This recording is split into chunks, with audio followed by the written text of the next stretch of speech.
You are now listening to the Project Kuwait. Where we stop at nothing to bring you the right facts on health, fitness, and psychology. Featuring some of the world's most experienced professionals so you can learn, live, and live. With your hosts, Meg, Dr. D, and Mehdi. Hey everybody, welcome to this episode of The Project, and we are following the trend and continuing with the coronavirus. And right now I'm joined by Dr. Yasmin Zurba, who has been pumping out a lot of good information on her Instagram handle to try and educate people and dilute the false information that's being spread around. Dr. Yasmin, welcome to the show. Thanks for having me. I'm happy to be here. All right, so the first question that I think a lot of gym junkies have in mind is how much muscle are they going to lose during the quarantine? Okay, I've actually thought about that too. As soon as they closed down my gym, I was like, oh darn, the only place I actually wanted to go. But honestly, it's the use it or lose it is a cliche for a reason. It's actually true. And studies do show that 2 weeks of inactivity can begin to negate the gains of your heart and muscle mass. So a lot of people I know are lifting weights at home, people who already have weights, and some people are using things they find around the house. I've actually seen a friend use, do you know those gallons that are on top of the water coolers? Yep. The massive ones. So I have a friend who's using those. Anything you can find, and it's not as safe, but anything you can find around, honestly, as long as you stay active. And even if you want to walk around the block, that would be fine, as long as it's not in a group and you're a meter away from anyone around you, then that would be okay.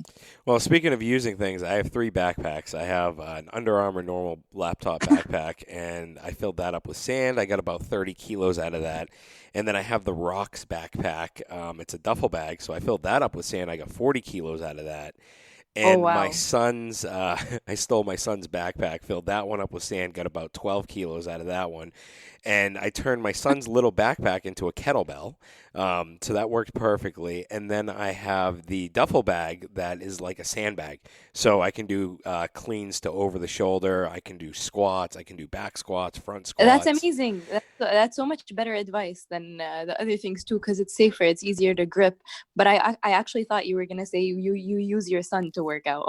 Well, I've done that one before too. So, but I mean, another thing that I'm probably going to do is I'm probably going to take the spare tire off of my car so that I can do thrusters with it, because when I looked at the weightage of it, it's around 44 kilos. So I'm trying to, I just don't want to lose the muscle mass that I've gained. Now, if we are staying active and we're doing push-ups, we're doing a lot of body weight stuff, we'll still maintain that raw muscle, so to speak, that we have. Correct? Mm-hmm. Correct. If you stay active, you will. The problem that a lot of people are facing is the motivation to actually do this stuff at home. A lot of people go to the gym because it keeps them motivated, people working out around them. So I guess they have to find that motivation from within now, and from like all of the sources online and the videos of people doing home workouts. And how important is this for our immune system to actually stay active, and move around and try and stick with our 1 to 2 hours in the gym routine? It's very important because exercise decreases inflammation in your body. Also, exercise will improve how you're feeling psychologically. And the problem with the quarantine is that it's putting a lot of people at risk of like mild depression, maybe even deeper depression for people who already had it, anxiety. So maintaining an active lifestyle during the quarantine, during the times where they have to stay at home, is actually an immune system booster for people who are trying to look for other things to boost their immune system. This is actually something that really will. Okay. And now mentally, you talked about the mental side of exercise before we got onto the show. Now, mentally, what is that going to do for someone by reducing the anxiety? Can anxiety weaken our immune system also? Anxiety definitely can. I think one of the most things that has a large effect on our immune system is anything psychological. Anxiety also leads to depression on the long run. It can. So just doing something like a workout or anything that makes you happy, especially working out, whether you like it or not, when you're done with the workout, you can definitely feel the endorphins like rushing into your body, the adrenaline, a lot. You kind of feel a little lightheaded, and the joy just hits you. So it's not even something that you plan in the beginning. You just plan for a good workout, and then by the end, you're a little happy, whether you like it or not, whether you wanted it or not, whether it was voluntary or not. 100%. I mean, I literally just had a workout before talking to you for about 45 minutes to an hour, and it was as simple as doing clamshells with a band, glute Right. bridges with a band. I did 4 sets of clamshells, 4 sets of glute bridges, and then I had, I'm a CrossFitter, so I did my WOD with, 10 sandbag cleans, 20 sandbag squats, and 30 sit-ups, and 40 cal assault bike. So I'm trying to stay. Like you don't want to, you want to keep that groove going because I think routine is important also, correct? Right, that's amazing, and also routine is very important. You touched on a very good point, and a lot of people don't work anymore and are working from home, so they completely lost any routine they've had. So at least maintaining their workouts will kind of keep something going that they're used to doing every day. A lot of gyms as well are posting home workouts that you can do, and I know that there's an app that has like a 2 week free Yeah, subscription yeah, for. I saw that too. Yeah, yeah. Then I mean, I want to throw it out there. There are a lot of good trainers out there too that are posting home workouts and they're doing online coaching. And the app is great in my opinion, but right now I think the people that need the most help are these trainers that work on an hourly basis. Because closing down Right. gyms, I mean, I feel terrible for some trainers that do PTs only. It's going to be a struggle for them It really mentally. is. Now, what would you recommend to someone who wants to hire that PT to come to their house? Would you advise on it, or would you say no, the quarantine is not meant to have PTs, or would you say there are certain measures that we can take to have the PT come to our house? I actually thought of that earlier, and I was thinking that PTs coming to your house is against the quarantine, but the quarantine is against a large amount of people getting together. So just one individual coming into your home for a good cause and trusting that person to not come if they have any symptoms, to not come if they're not feeling well, if they've been out of the country, if they're supposed to be in home quarantine, then they shouldn't come at all. But if they're not supposed to be in home quarantine and they've been in the country for long enough and they don't display any symptoms, then I don't see a problem if and just having this trust and honesty system Yeah. where if you do think you're going to be a risk to a household that you're stepping into, just don't go and don't offer that service. Now, say someone like me, for instance, I had a couple friends that were like, "Oh, let's do a workout together." And I have a 5-year-old son who has, a weakened immune system. He's very prone to chest infections and getting sick fast. So for me, I'm trying to Hmm. take this. I'm taking a step ahead of caution, and I'm like, no, I'm not going to have anyone come near me or anything. Now, am I going overboard with that, or can I have people come over, but limit the distance, maybe like a 5 foot distance between me and them, sort of, using different equipment, kind of staying in our own areas so we're not touching the same things. Now, would that work also, or is this airborne within like a 5 foot radius? No, it's not airborne, but I don't think that would work because when you're just chilling at home and you're having people over, it's really hard to be constantly aware of that. And you guys are gonna want to eat and use the same uh, dishes and utensils, and I'm touching the same things. It's not going to be. It's easier said than done What if it was to an stay away outside workout? What from if like I invited them over and we did our workout outside and that was it? They didn't enter the house or anything. Would it still be safe I to I th- have? I think there is.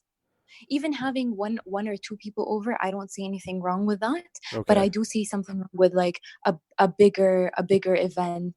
I've heard that people are still having weddings in their basements, still having even funerals. And I heard two circumstances in which people did catch the virus, from a wedding and from a funeral. Oh, wow. So because those events, you don't know who's coming really. It's like an open invitation kind of, or a large invitation. So a lot of people are going to be coming. You have no idea where they've been and what they've been doing. When it's just like having your sister over, or having your cousin over, or a close friend, I wouldn't see anything wrong with it. I think that not having any social um connection with anyone during this time might make one go a little crazy. Yeah, no, that's understandable. All right, so how about we jump into the beefy part of the questions that I had, sort of get rid of the fluff, if that makes any sense. Yes. Um, Yes, I'm so all right, so you're pretty you know you're obviously a medical doctor, so you're good. You're on the top of the list in terms of getting the right information at the right time. So what is the coronavirus exactly? We've heard about the flu and that it has similar symptoms to the flu. It starts with a Mhm. runny nose, a high grade fever, and whatever. Then you get to hear that no, it starts after four. You can get it right away within 4 days. It's sudden. You get a really high fever to begin with, and it slowly tapers off, and you get a really dry cough, which could lead into a chest infection, which could lead into pneumonia. So, what Mhm. exactly is the coronavirus? Okay.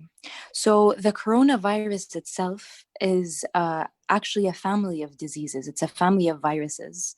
The COVID-19, they're calling it, the newest coronavirus, is the sixth member of this coronavirus family.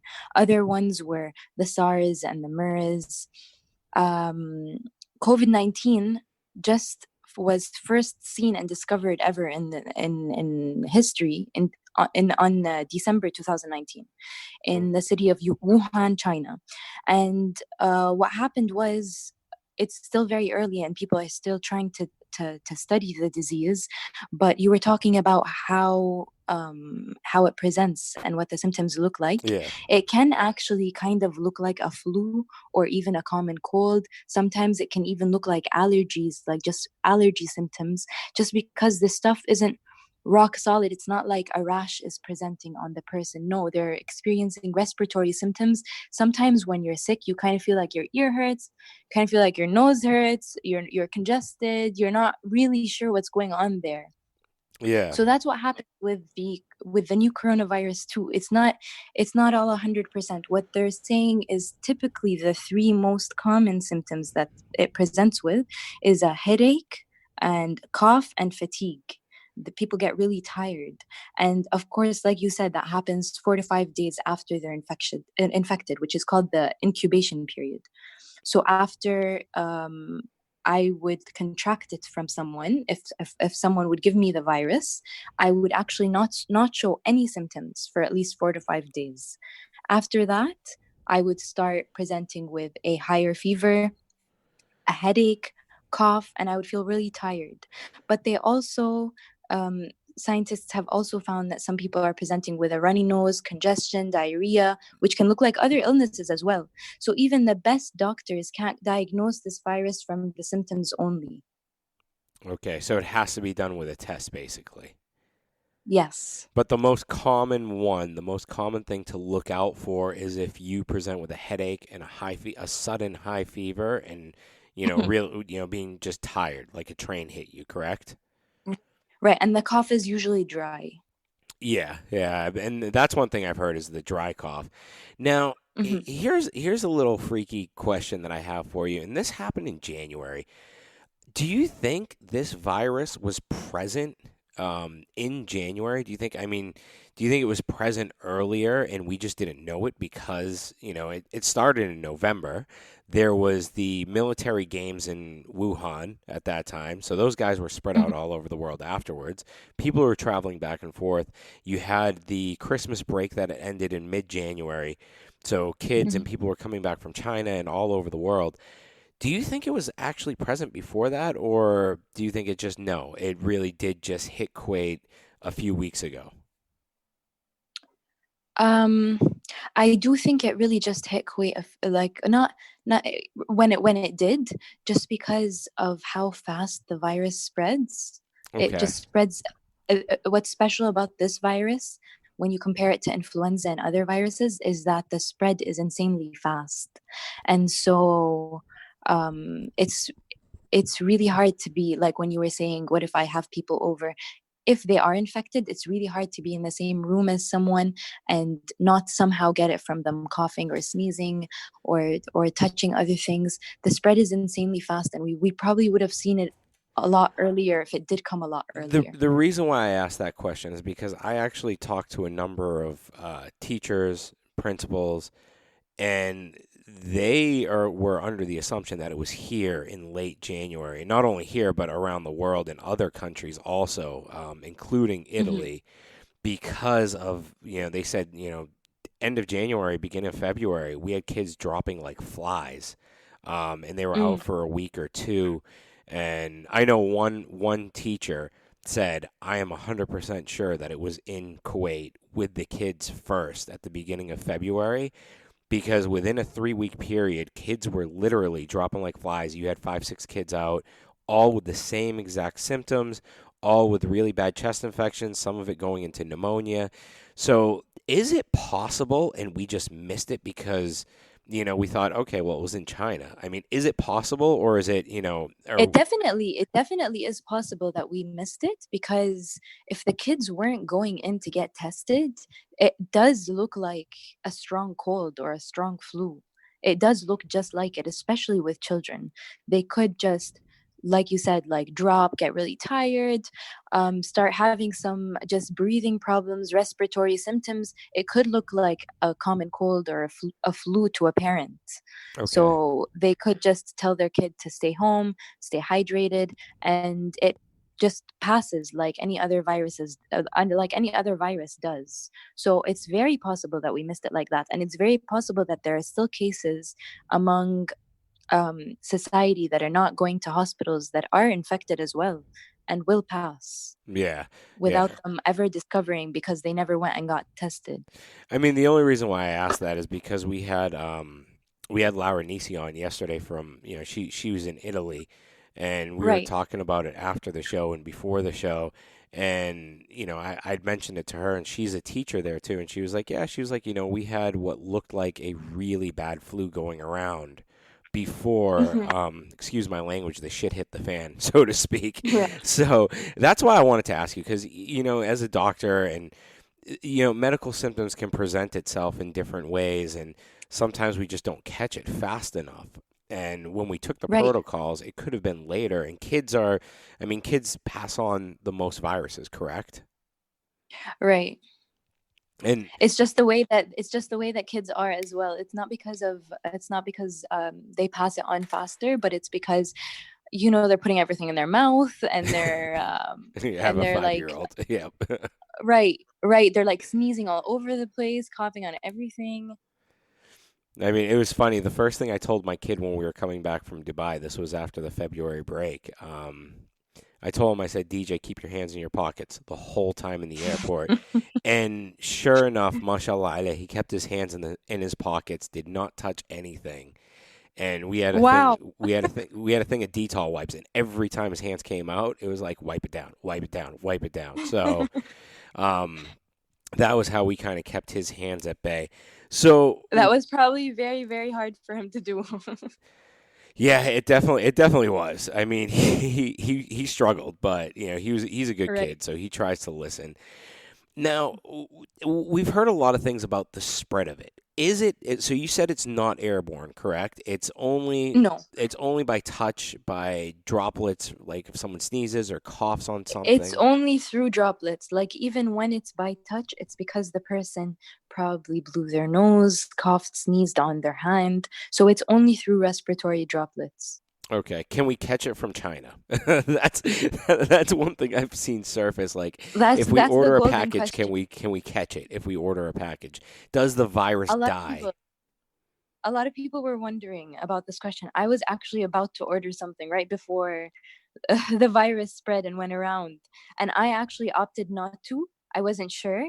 Um, the WHO actually stated officially that you can safely order packages from China, and that their reasoning was that the commercial goods and packages are supposed to be dealt with by healthy employees over there as well, so there's a very low chance of catching it. And also, like, along the way while it's being transported, all of the environment, the harsh environment basically, and the people dealing with it should all be healthy, so it should get to you safe.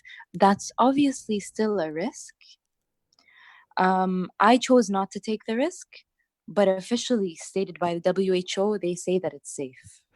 All right. And I mean, does the virus die in certain temperatures? There's stuff going around that if you do cold plunges with the sauna, then you're not going to get the virus because of your body temperature, and it will kill the virus Right. essentially because it can't withstand cold and it can't withstand heat. Is there any merit to that, or is it just BS that people are just circulating? Those are some of the biggest, most popular myths going around. The virus can actually be transmitted. Some people are saying the two different things that you were just talking about. Some people are saying that it can't be transmitted if the actual weather around you is hot or humid or really cold, which is wrong. The virus can be transmitted in any weather circumstance in any area of the world. But the other thing you were saying about your actual temperature being warm, some people were saying take a hot bath and the virus won't affect you. But after the virus is already in your body, there's absolutely nothing you can do to prevent it from showing its symptoms. So neither the temperature around you nor within you will change your chances of contracting the virus. What about and I was going to save this question for later, but I'll just get into it right now. What about supplements like ashwagandha, elderberry, echinacea? I mean, we know these supplements or these herbs have been used for thousands of years to kind of stem off the common cold or the flu, reduce symptoms. Now, and this virus is completely new, so there probably are no studies with that. Is there any merit to taking these supplements? Because I'll be honest with you, as soon as I saw it going around, I was like, you know what? I'm going to start taking my ashwagandha. I ordered elderberry for my kid, echinacea, and it's just like, even if it doesn't work, it will put my mind at ease a little bit that I've taken those precautions. Is there any merit to that? Also, no harm done. What you're doing, no harm done. I think what's happening with the coronavirus is that it's starting to remind people to take all of this stuff and to start eating healthy. I think that's kind of the pro of glass half full of coronavirus going around. Yeah. It's honestly great to take supplements and eat healthy foods. A lot of people talk about garlic as well, and vitamin C. It is really good to eat all of those healthy foods, take these supplements to boost your immunity. But it's good to do that year round. And if you're just loading on this stuff just right now in the light of the new coronavirus, it probably won't be of any assistance. Probably. There's nothing for sure. No, even studies about the actual other viruses will tell you that if you just load on it while the virus is in your body, it probably won't do anything, or while the virus is right around you. It should be something that you get your body used to boost your immune system. But if the new coronavirus is prompting people to start these healthy habits, then why not? They should just continue. When after the scare is gone, they should continue all of these healthy habits. I totally agree with that. All right, so me ordering 5 things of zinc lozenges is not going to help me. It probably won't, but you'll probably have a surplus of those supplements when all of this dies down, and you'll continue to take them. So exercising, taking these supplements, eating vegetables and fruits, multiple servings daily, and just turning everyone's whole lifestyle around is very important. All right, well, I'll take my chances. I'll keep taking my ashwagandha and everything else. I'm definitely going to take at least I'll be able to sleep at night knowing that I did that. That's the important They thing. put you at ease. No, I agree. And hey, ashwagandha is like it's not an antidepressant. It reduces anxiety and it boosts testosterone. So I'm happy with that. Yeah. So No, that's great. That if as it'll keep your mood uplifted as well during this quarantine. yeah. Oh my God. I like literally my wife is going nuts because I tend to annoy her. So she's been going crazy. Everyone right now is probably telling their husband, "Please leave the house. I Please go know. back to work." I was talking to when I was talking to Laura, she said divorce rates in Italy spiked during the Wow. quarantine because people aren't used to being around their spouses and their family members this much. I mean, we're in a world that is so connected, but yet so disconnected from human contact. Right. And I mean, I think I was telling someone, I said, this is the world's way of rebooting, you know? Right. It is. It is. It's kind of like hitting the restart button on a computer. It is. It's going through new updates, and while your people are at home now, people are advising others to honestly like get to know their siblings, get to know your family, get to know your spouse. Yeah, I'm good. Now that you have the time to. Oh no. Now here's another question. How do we differentiate? How are we going to differentiate the corona virus from the cold and allergies? Like right now, it's kind of like cold and allergy season. This is where my allergies usually pick up during the year. So how am I going to know if it's corona or if it's an allergy? Right. Um, you can't know, but both ways, you're not going to go visit a doctor or call a doctor's office and go in as long as you don't have a fever Okay. and as long as you don't have difficulty breathing. Now, allergies for some people who have asthma can present as difficulty breathing. Those people kind of know already what their disease looks like, so they Yeah. can differentiate. If it doesn't come with a fever and difficulty breathing, they don't need to see a doctor at all. If in a lot of countries, the Center for Disease Prevention and Control in the United States is actually advising the younger people who think they do have coronavirus, like let's say a 20-something-year-old who has a fever and cough and is living alone in their apartment. um, Doctors are advising them to actually stay home and Okay. not visit the doctor's office, because you have to think as well about the facilities that hospitals have and how used up they are by Yeah. people who actually need them. Yeah, no, that's understandable. And the contact points also because, you'll spread it, eventually touching buttons and door handles and whatever Right. else. So that does make sense. Now, what about when do we seek? I mean, so if we present symptoms, should we call the number and have them come to the house to test us out? Like, should we hunker down in a room? What's the best action to take if we suspect that we do have the virus? Right. If someone does suspect that they have the virus and they're not in any emergent circumstance where they can't breathe properly, um and they if basically they feel well but they feel like they have a flu or a cold and they think they might have a virus at home, they should call the hotline, which is 151, and they Okay. can ask them, and based on their symptoms they can tell them whether they should come in or not. And if their advice is not to come in, they should stay home with their Advil or Panadol, or some doctors actually very recently, just today I was reading in France, are advising against using ibuprofen right away and Okay. to just stay away for it. There isn't enough evidence to prove whether or not it's harmful for people with coronavirus, but there were some cases in which it wasn't useful. So they're advising for Panadol, Advil, and other things. Paracetamol more so than Right. yeah, that makes sense.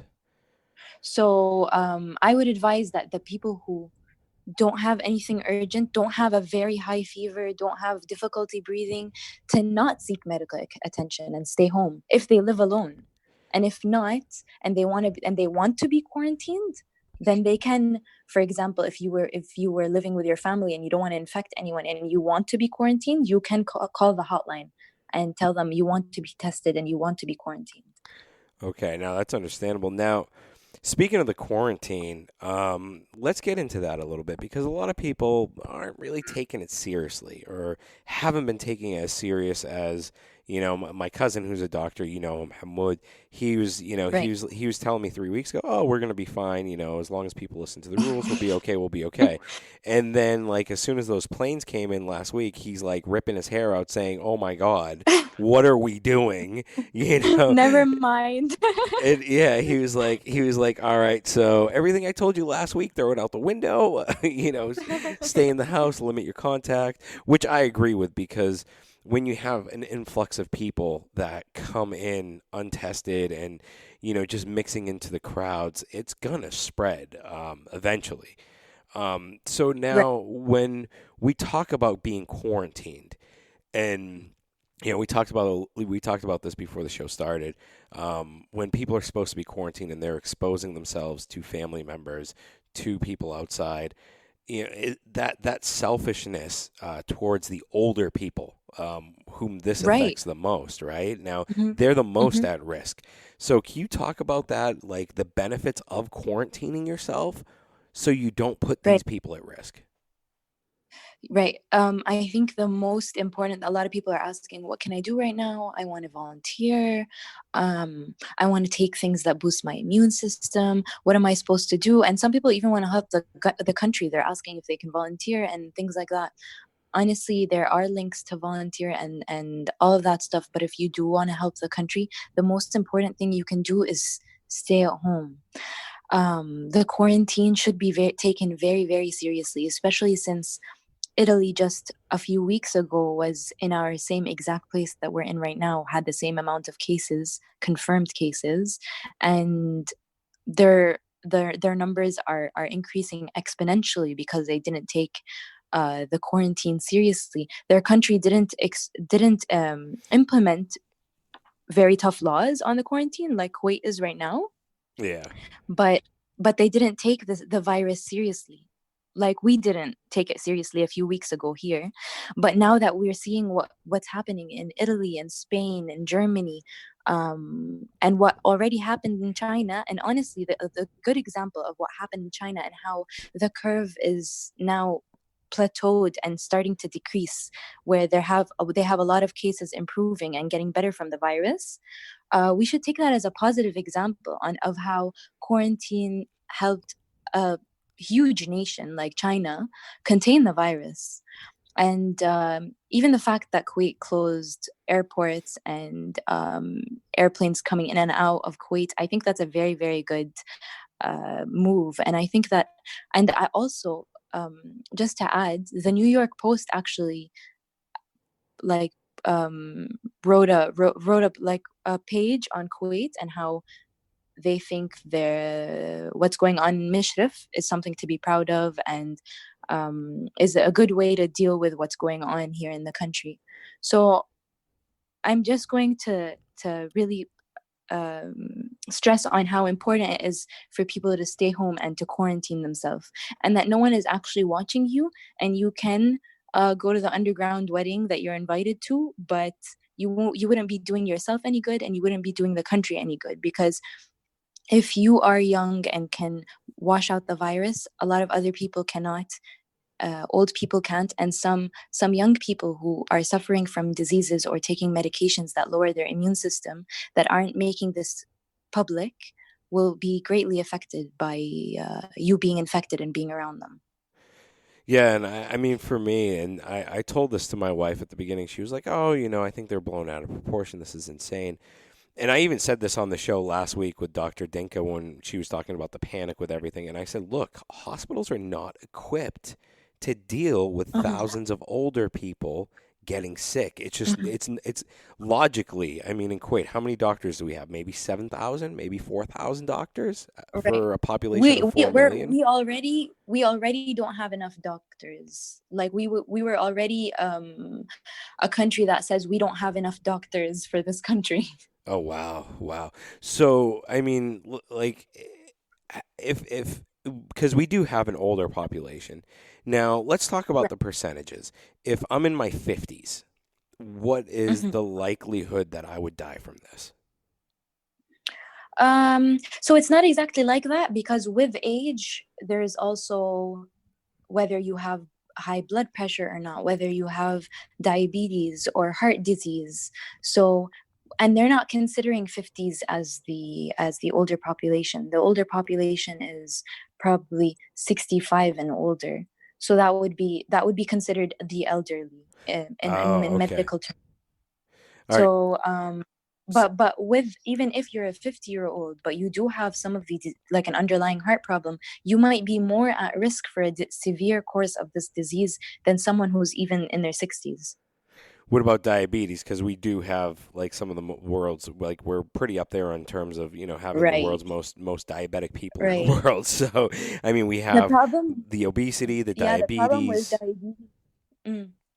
The problem with diabetes is it actually lowers your immune system by itself. Like just the disease in itself lowers the immune system, and so they are at risk. And that's why I'm telling you, people should not be selfish, because they could infect someone whose body is not equipped enough to fight off this infection.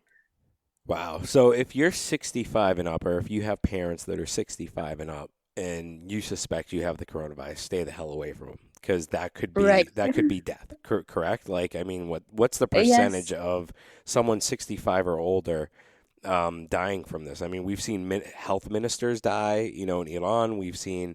We're seeing it affect Hmm. presidents. The health minister in Hmm. Italy, the guy who was dealing with Ground Zero, died from it. Hmm. So, Hmm. what is the likelihood if you're 65 plus? They're saying that not only if you're 65 plus, just people infected with the coronavirus, there is a 1 in 6 chance. So 1 in 6 people who are infected with coronavirus end up having a like the symptoms that I was telling you about, like the difficulty breathing. So without hospital care, those people could have also ended up dead. So it is very important to take this virus seriously if you do get infected, even to watch yourself for these symptoms. Wow. Now, say someone gets out of quarantine, okay, and they're Hmm. like, all right, I'm out of quarantine, whatever, whatever. It's been 14 days. They get out of quarantine and they're like, I can go mix in with the general pop. Is this like other viruses or whatever, where we build up that immune system to it, or can we catch it again? I thought of that before, that like people leaving the quarantine, I hope they're not mixing with the general public right away again, because it's not just that. Usually when you get a virus, you do not get it again because your immunity is has seen that virus before and knows how to fight it off, and you just don't get it again, like the chickenpox as well. Yeah.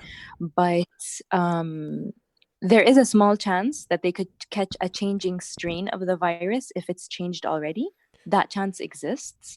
And also, I hope they're not mixing with the general population, because they're still shedding the virus for 20 days after. And in one case in China, there was someone spreading the virus up to 37 days. That Oh, was the wow. maximum. But yeah, you could not show the symptoms anymore and feel better, but still shed the virus. And so I hope people who are leaving the quarantine are still taking precautions. Wow, that's kind of scary right there, because there's still, Right. there's a lot of people leaving quarantine. So it's like if you get tested, so if you get tested and the test is negative, could you still be shedding the virus, or no? You're just completely clear. There's nothing left in your system of the coronavirus. If the test is negative, they should probably not be shedding the virus. But this is kind of like a probability game and a statistics game, where it's not 100%. And we always say in medicine, nothing is 100%. So you can't be 100% sure ever. I was just going to And ask you, what's to the not take the risk, what you stay is home. what is the false positive of this? What's the probability of it? Like, what's the error rate in terms of these tests? Is it within an 80%? Is it within 90%? Is it within 99%? What's the, like, how accurate are the tests? Because this is fairly Right. new. Right. It depends on the test. With the temperature testing that they're doing in Mishrif, obviously that's not very accurate. It's logical to do at such a large population, because they're not going to actually take samples from every single one of Oh, so those they're not they're hundreds of not they're thousands. not swabbing in Mishriff? I thought they were swabbing. No, they're actually checking their temperatures. It's just a temperature check? It's a temperature check, yes. I know someone who went personally, and I have two friends who are volunteering there, Yeah. and they're telling me that it's a temperature check, and test, like each test differs, and the we call it the sensitivity, or the probability that the we can trust a negative test. Okay. When it comes to just checking temperatures is not very high. A lot of people can get away with it. Also, not because of, but also because of the virus itself. We said that the first few days is an incubation period where you don't show any symptoms. So in the first few days, if that's when they go check their temperature, it could not be high. Yeah. Yeah, that's very true. And so they can get away with, so that makes the test not very accurate. But then someone could ask, why is Kuwait using such an inaccurate test? But it's because it doesn't make sense to swab all of these people. It would take forever. Well, what about Korea? I mean, was it Korea or North Korea? It was one of them where I saw they had the drive-through testing service. Like you just drive through with your car, they swab your nose, they swab your throat, and you just go on your way, and they call you within 2 days to tell you Yeah. if it's So the negative or swab is a positive. lot better. So the swab is a Why lot aren't better, we why and aren't there. we doing that here? Why aren't we trying to set up something as good as that? Because then you're limiting human contact, right? I mean, that's the whole point of Right. this, to limit the spread is through human contact. Wouldn't it be better to do something like that? Have a drive-through, kind of like McDonald's? It would definitely be better. I don't think the everyone can do it, and over here, and I don't think we're as big, like as equipped as the other countries to deal with such a large amount of people needing medical care.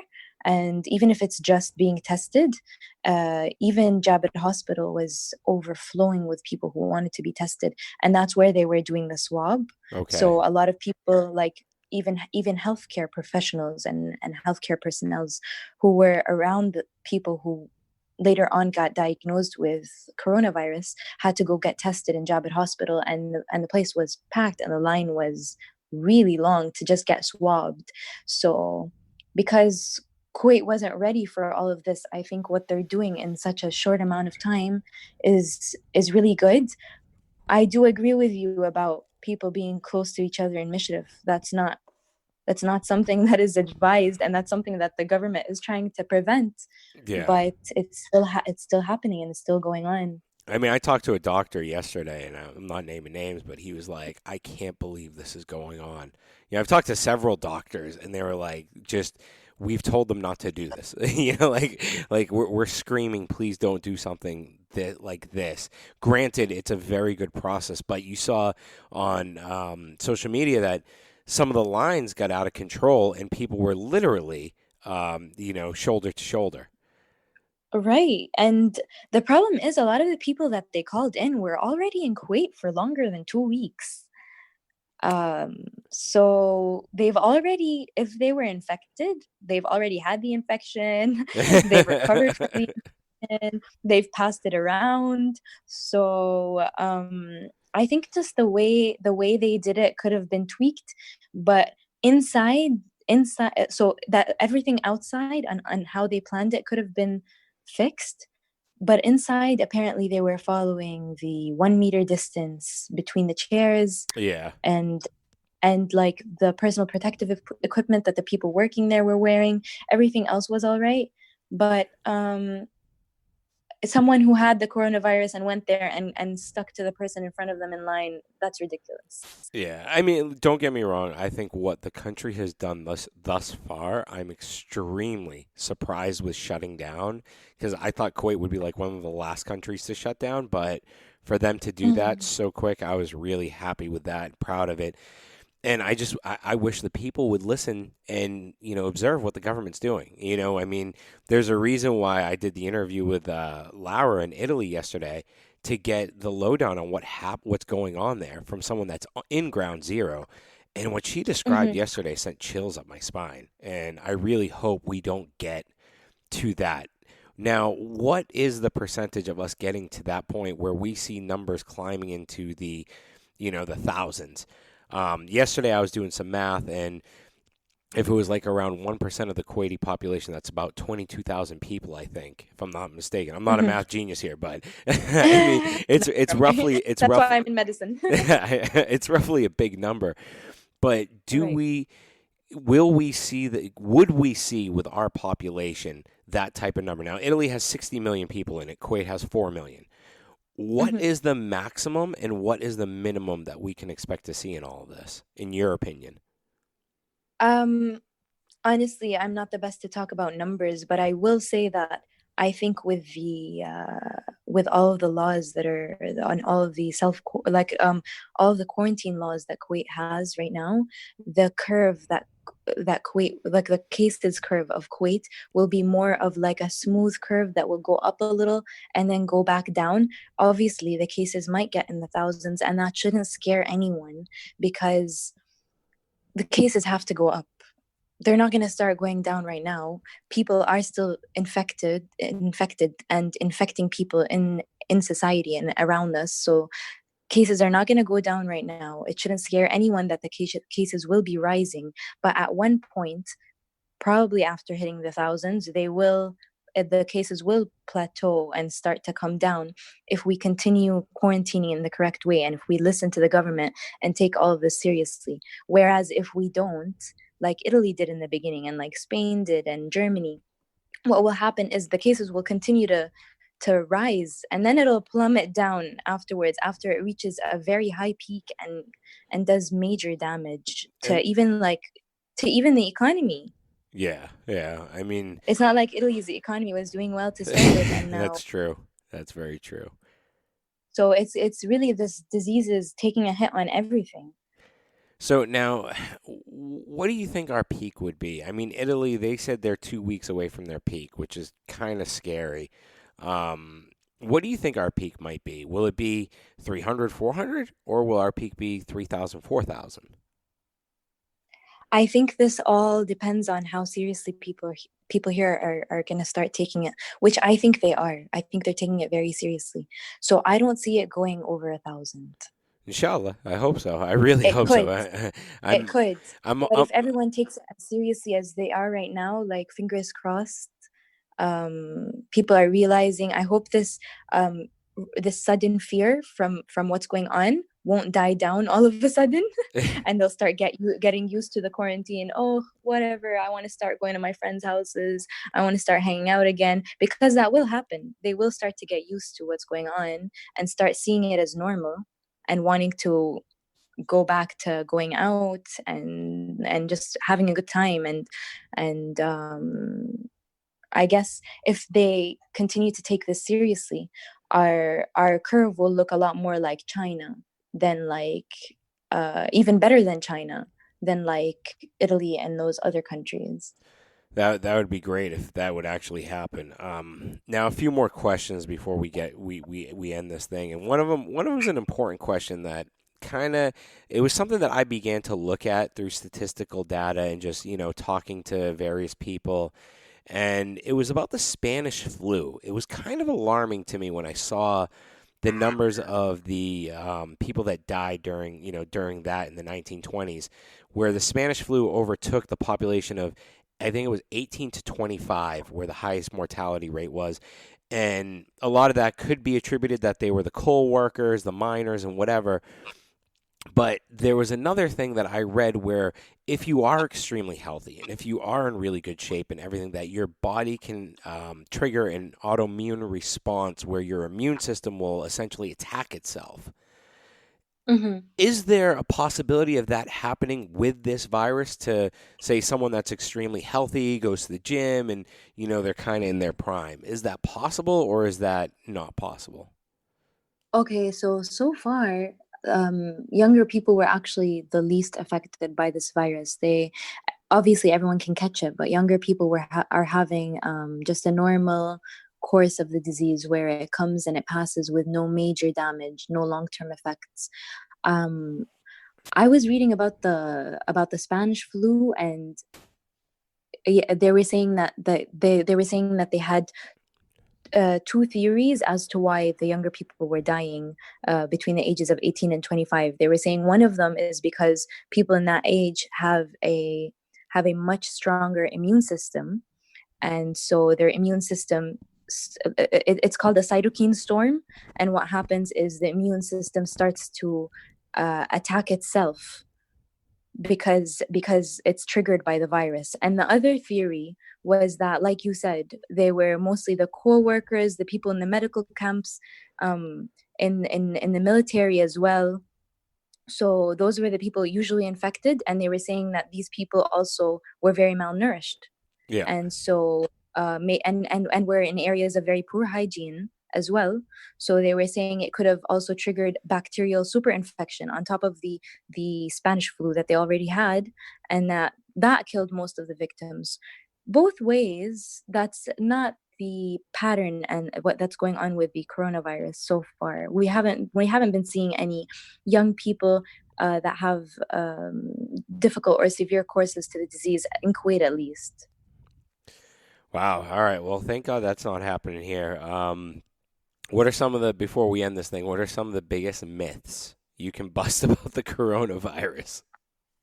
Okay, so a lot of people think it only affects older people.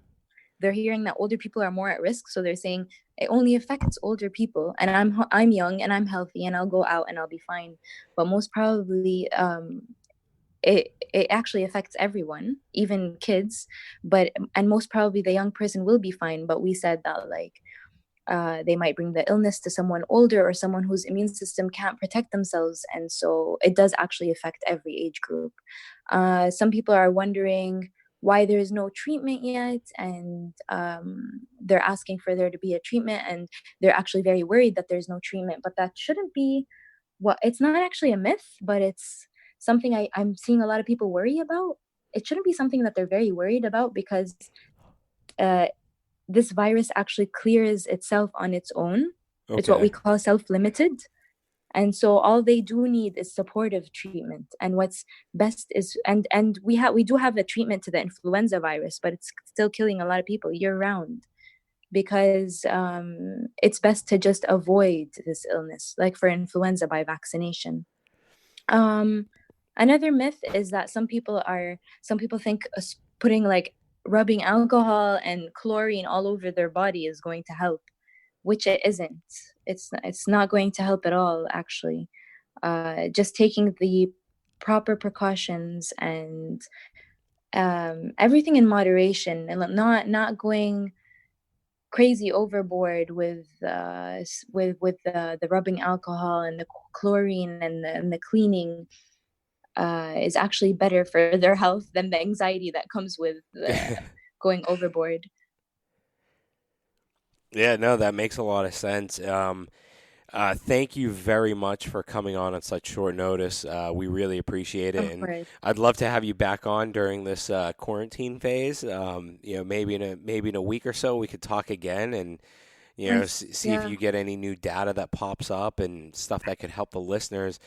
And maybe we could do a segment on, just how to stay healthy during the quarantine. 'Cause, Right. We'll see how things change as well. It's very unpredictable. Just a week ago, I wouldn't have imagined that all of this would happen here.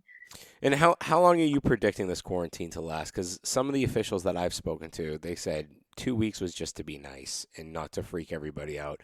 But in reality, Yeah. this may last till, parts of May, maybe even early June. I Because, want to say June. yeah, because I globally it's not say going to June. slow down. Following the patterns that happened in China, where I tell you people are starting to get better, I want to say this might last till June, and that people should honestly, like, stay alert and not anxious about it, but just be accepting to the fact that this might last till June. Okay. All right. So I should cancel my plans to go to the States in July because they're not going to end. Just They're look, not going to end anytime just soon. right, and they've actually started after us. Their cases have started to go up, so it's no one knows what's going to happen over there yet. Yeah. I told my mother-in-law yesterday, I go, look, I don't care. I don't take any of the CNN, the officials. I don't take them seriously. I don't give a crap. But when I see that Major League Baseball has suspended the start of their season, that's when I'm freaked out. You know, Right, because right. all the The sporting the events, NBA yeah, as well. yeah, all the sporting events, they've all canceled out, Right. and when that happens, like, and we're talking like these are huge conglomerate, like networks that are built on viewership and everything. And, they're recognizing that this is going to be, it's going to be like, it's going to be a long haul. That's what it's going to Right, be. right. I actually wanted to add one more myth. Yeah, go ahead.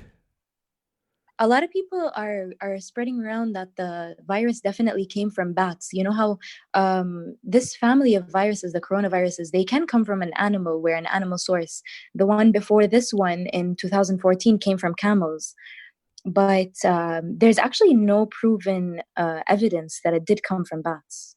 They do think that it started in an animal market in Wuhan, China, but there is no evidence that it actually started from the bats themselves. Well, yeah, I mean, subhanallah, God knows. You know what I mean? Like, it's one Right. of We don't those actually things. know. It's not proven yet. Yeah. It's one of those things. It's Mother Nature. You can't really force that. And I was telling, like we said a little bit earlier, I think this is Mother Nature's way of forcing us to reboot a little bit, and Right. give the Earth a Taking a little. break from.